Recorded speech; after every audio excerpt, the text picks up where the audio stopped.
কোরিয়াতে আমার সবচাইতে বেশি ভালো লাগে, মানে অনেক জিনিসের ভিতরে যে জিনিসটা বেশি ভালো লাগে, এইরকম কোনো জিনিস কেনার পরে নিজেরাই তৈরি করে নিতে হয়।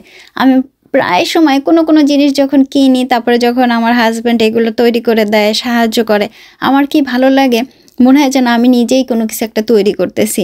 আর এইগুলো যারা তৈরি করে তাহলে বুঝেন তারা কতটা মেধা নিয়ে তৈরি করে। আমার যে এত ভালো লাগে এরকম কোনো একটা কিছু কিনে র্যাক তৈরি করা, বা ধরেন আপনার ঘরে যে ইলেকট্রিক ফ্যানটা কিনবেন সেটাও কিন্তু এরকম খোলা খোলা আসে, তারপরে আপনাকে নিজেকে সেট করে নিতে হবে। কতটা মানে মজার একটা ইন্টারেস্টিং ব্যাপার আমার কাছে। আসলে এখন অনেকেই বলতে পারেন যে এটা তো অনেক দেশেই হয়, সব দেশেই হয়। আমি জানি না ঠিক বাংলাদেশে এরকম হয় কিনা। অনেক আগে আমি অনেক অনেক অনেক বছর আগে যখন বাংলাদেশে থাকতাম, তখন ফ্যান মানে ওই যা কোরাতে বলে সম্পঙ্গি ফ্যান যখন কিনতাম, ইলেকট্রিক ফ্যান, তখন কিন্তু ওই একবারেই কিনে নিয়ে আসতো, সুইচ দিলেই হয়ে যেত, মানে এতে তারের যে সুইচ কোডটায়।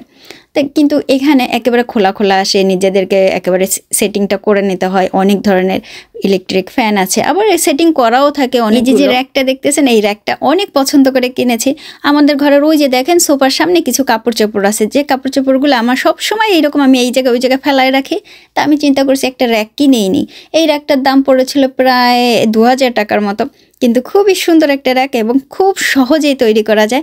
আমার হাজব্যান্ড আমাকে অনেক হেল্প করছে এটা তৈরি করা। এই যে এরকম একটা থাকে যেটা দিয়ে ঘুরায় ঘুরায় ওই যে স্ক্রু ড্রাইভারের মতো বলে বা কিছু একটা বলে, আরও কিছু বেঁচে ছিল, যে স্ক্রু যেগুলো ছিল দু একটা বেঁচেই গিয়েছিল, কিন্তু খুব সুন্দর লাগছিল।